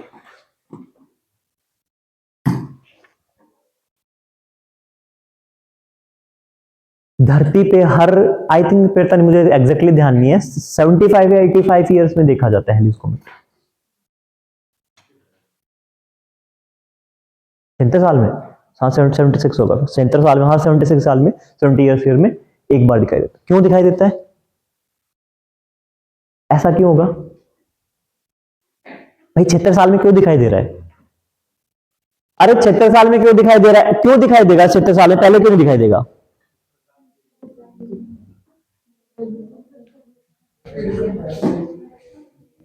धरती है, धरती है मेरी, ये है, घूम रही है, वो कोमेट किसका पार्ट है, एस्ट्रॉइड का पार्ट है, एस्ट्रॉइड भी कभी घूम रहा है, ठीक है।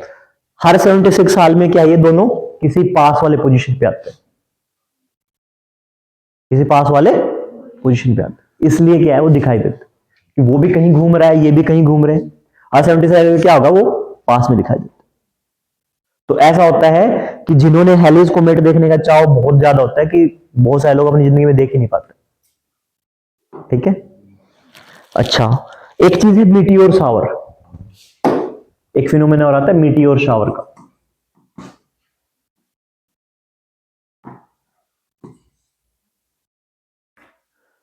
मीटियोर शावर, जो हम नॉर्मल शावर लेते हैं वही। अब ये फिनोमेना आपको हर साल दिखाई देता है, कौन से महीने में, सितंबर और अक्टूबर के महीने में आपको सबसे ज्यादा मीटियोर शावर देखने को मिलते हैं एवरी ईयर। होता क्या है, अक्टूबर और सितंबर और अक्टूबर के महीने में आपको ऐसा लगता है कि कहीं से क्या है, ऐसे बारिश हो रही। क्यों होता है ऐसा? क्योंकि हर साल इसी टाइम पे बहुत सारे कोमेट्स कहीं से गुजर रहे होते हैं और हर साल हमें उसी पोजीशन पे दिखाई देते हैं, तो ऐसा लगता है कि बहुत सारे क्या है, चीजें जा रही। कोमेट्स भी क्या अपने रास्ते से नॉर्मली गुजर रहे हैं, अर्थ भी अपने एक्सिस पे जा रही है। तो हर साल अगर आपको देखना है कभी किसी टाइम पे, then September and October is the best position to see the comet showers. अब इनके अलग अलग नाम है, ठीक है, जब तुम करंट अफेयर्स पढ़ोगे तो तुम अलग अलग नाम से अलग अलग कोमेट शावर के नाम देख सकते हो, ठीक है, वो तुम्हें करंट अफेयर्स में, पर तुम्हें बेसिक आइडिया हो जाएगा कोमेट शावर ये चीज होती है, ठीक है। अब सुनो, अब बात है ऐसी कि तुम्हारा जो बेसिक है स्पेस टेक्नोलॉजी का वो खत्म हो गया। अब बात यह है कि सर ये इतनी पढ़ाई हमारे कामयाब की है, आंसर नहीं, जितना तुम्हें पढ़ा है वो तुम्हारे एग्जाम में काम नहीं है। क्यों पढ़ा है, क्यों पढ़ा? इसलिए पढ़ा है कि 10th का बोर्ड कंप्लीट करने के लिए तुम्हें पहले 9 साल पढ़ना पड़ता। अगर तुम्हें मल्टीप्लाई, जब तुम्हें जोड़ना ही नहीं आएगा, तो मल्टीप्लाई नहीं करना आएगा, तुम कहां से एलसीएम एचसीएफ निकाल लो? तो ये जो तुम्हारा बेस है, ये बेस तुम्हारा तैयार करेगा। अब तुम बिल्कुल तैयार हो, तुम कोई भी साइंस की बुक उठाओ और उसको पढ़ो। अब इस चीज का यूज कैसे करना है? अब इस चीज का यूज करना है 2 तरीके से। पहला, जितना भी बेस है अपना बेस बन लो स्ट्रोंग। आपको जितनी भी चीजें पढ़ाएं सब पता होना चाहिए, ठीक है। ये क्या है, एलवीएम क्या है, ठीक है, सब चीजें क्या है, कैसे लॉन्चिंग व्हीकल है, क्या है, उस चीज को आपको मिक्स करना है करंट अफेयर्स के साथ और प्लस बुक के साथ। बुक आपको कहीं पे भी मिल जाएगी, सब बुक अच्छी हैं, ठीक है। मेरे ओपिनियन में मानो तो या तो दृष्टि की बुक उठा लो, ठीक है, या फिर बुक उठाओ रवि पी अगर हरीजे की बुक आती है, ठीक है, साइंस एंड टेक के नाम से, हिंदी मीडियम दोनों, हिंदी और इंग्लिश दोनों मीडियम में आती है। इंग्लिश की शायद 600 रुपए में आती है, हिंदी की शायद 200 सस्ती आती है। बढ़िया बुक है, शानदार, उठाओ पढ़ो। दूसरा, ये सॉल्यूशन करंट अफेयर्स का, इसकी पीडीएफ मैं आप लोगों को भेज दूंगा, ठीक है। अब क्या करना है, इस नॉलेज से आप लोगों ने पीडीएफ पढ़नी है। बहुत सारे टॉपिक ऐसे होंगे जो बिल्कुल नहीं समझ में आएंगे, ठीक है, उन टॉपिक्स को हम क्या करेंगे, डिस्कस करेंगे, ठीक है। पर एक बार आपको पढ़ के आना है, तो जितना आपने पढ़ा है वो आपको क्या करना है, वो उस पीडीएफ को पढ़ने में दिमाग लगाना, और उसी को समझ के आपको क्या करना है, वही आपको एग्जाम में यूज करना। This is the approach. UPSC ये नहीं कि जो क्लास में पढ़ाओगे वो बिल्कुल नहीं आएगा। जो आपको ये कहता है कि भाई मैंने क्लास में पढ़ाया था इतनी चीजों से आ गया होगा भाई, चमत्कार हो गया होगा, ठीक है, पर ऐसा नहीं होता है। तो आपको क्या करना है, आपको अपने करंट अफेयर उठाने हैं, आपको बुक्स पढ़नी है, इस बेस का यूज करके अपनी चीजों को और एनहांस कर, ठीक है। पहले एक टॉपिक और रह गया है जो मेरे दिमाग में नहीं था, weaponisation and militarisation of space.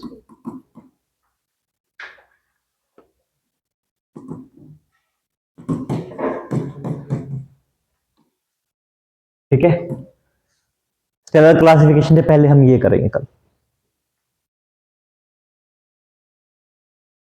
कोई ऐसा है जिसको, देखो आप नए आए हो, क्लास के नोट्स की बात ऐसे किसी से भी मांग लो, ठीक है, इनको दे दीजिए नोट्स। घर पे नोटबुक नहीं लेके जानी किसी की, यहाँ पे नोटबुक लेना, सामने फोटो क्लिक कर लेना, ठीक है, और सीधा जो नहीं समझ में है वो पूछ लेना, ठीक है। कोई और डाउट हो आज की चीजों में तो मुझे बताओ। अब एक चीज सुनो, अब एक मेरी एक और बात सुनो, हमने जितना ज्यादा टाइम लगाना था उतना ज्यादा टाइम लगा के हमने स्पेस किया है, हमने बहुत धीरे धीरे किया। अगर आप कहीं और पढ़ोगे तो 6-7 घंटे 8 घंटे में स्पेस खत्म हो जाता है। हमने तकरीबन सीधा सीधा मान के हमने 17-18 घंटे से ज्यादा लगाए सिर्फ स्पेस पढ़ने। क्यों था ये सिंपल इसलिए था कि भाई इससे आपको एक आइडिया हो जाएगा कि चीजें ऐसी हैं, क्योंकि पहली बार आप पढ़ रहे हो, ठीक है। बहुत सारे बच्चे ऐसे जिन्होंने, हो सकता है बहुत सारे ने पहले पढ़ा हो, बहुत सारे ऐसे जो पहली बार पढ़ रहे, तो आपको ये पता लग जाएगा कि आगे हम चीजें ऐसे करेंगे। पहली बार में क्या होता है, पहली बार में आपके पास बहुत बर्डन डाल दिया, आप में से बहुत सारे लोग गायब हो जाते हैं, जबकि यहां पे भी हुए हैं गायब, तो ठीक है। तुम लोग मानो कि तुम लोग सर्वाइव कर रहे हो, आगे देखते हैं कोई कितना सर्वाइव कर पाते हो। तो अब चीजें ऐसे ही जाएंगी। कैसे जाएंगी, टॉपिक का नाम होगा, हम टॉपिक के बारे में पढ़ेंगे, उसका पहले मतलब जानेंगे कि ये मतलब है चीजों का, ये है बताया। जैसे स्पेस के बारे में साइंस टेक्नोलॉजी पढ़े, पहले साइंस का पढ़ा, फिर लॉन्चिंग व्हीकल का, लॉन्चिंग व्हीकल का क्या मतलब है, कहीं पे स्पेस डिप्लोमेसी आया तो हमने स्पेस का पहले पढ़ रखा था, बाद में हमने डिप्लोमेसी का मतलब पढ़ा, फिर क्या चीज होती है उसके बारे में पढ़ा। चीजें ऐसे चली, लेकिन हम थोड़ा सा गियर शिफ्ट कर रहे हैं। इतना घबराना नहीं है कि सर बहुत तेज नहीं होगा, पर तरीका यही रहेगा, ठीक है। क्योंकि सिंपल सी बात है, अगर तुम्हें 17-18 दिनों में चीजें भी नहीं समझ में आ रही ना, तो फिर थोड़ी सी दिक्कत है। और एक और बात कह रहा हूं, 2 बातें हमेशा जरूरी है। एक तो क्लास मिस मत करो, क्योंकि अगर क्लास एक दिन की मिस कर दी तो फिर तुम्हें समझ में ही नहीं आएगा। अगर स्पेस में तुमने एक दिन की क्लास छोड़ दी तो तुम भूल जाओ, तुम्हें स्पेस समझ में आएगा। फिर जब एनर्जी स्टार्ट होगा तो एनर्जी समझ में आएगा, क्योंकि लिंक नहीं कर पाओगे। और तुम कितने अच्छे दोस्त बना लो, वो भी तुम्हें पढ़ाने लग जाएंगे, तब भी नहीं समझ में आएगा। तो छुट्टी मत मारो। दूसरी चीज ये है कि जिस सबसे कम समझ में आ रहा है उस दिन सबसे ज्यादा मेहनत करनी है। और एक और चीज, कितने लोग ऐसे जिन्होंने डायरी खरीद ली है, कितने लोग ऐसे हैं जो फॉलो कर रहे हैं बिल्कुल सही से, ओके। कितने लोग ऐसे हैं जो फेल हो गए हैं और दोबारा से फॉलो कर रहे हैं, जीरो पे आके, हाँ दोबारा से स्टार्ट कर रहे हैं, फेल होके दोबारा जीरो से स्टार्ट कर रहे हैं। कितने लोग, आप फेल नहीं हुए? नहीं है फेल हो, कितने लोग फेल हो गए? आपने आप नहीं हुए फेल? चलो ठीक बात, अच्छी बात। अगर मैं बता देता हूं, अगर आप फेल हो रहे हो, it's a very good thing, कि करत करत अभ्यास के जड़मती हो सुजान, रसरी आवाज जाओ से सिल पर पड़े। ठीक है, मैं डायरी वाला फॉर्मूला बता देता हूं दोबारा से। हमारे पास क्या, मैं फटाफट बता देता हूं। हमारे पास क्या है, सबको एक डायरी खरीदनी है, ठीक है। डायरी कैसी होगी, जिसमें डेट लिखी होगी, डेट वाइज डायरी, ठीक है। फिर हम एक कैलेंडर की बात करते हैं। कैलेंडर मेरे पास ऐसा होता है,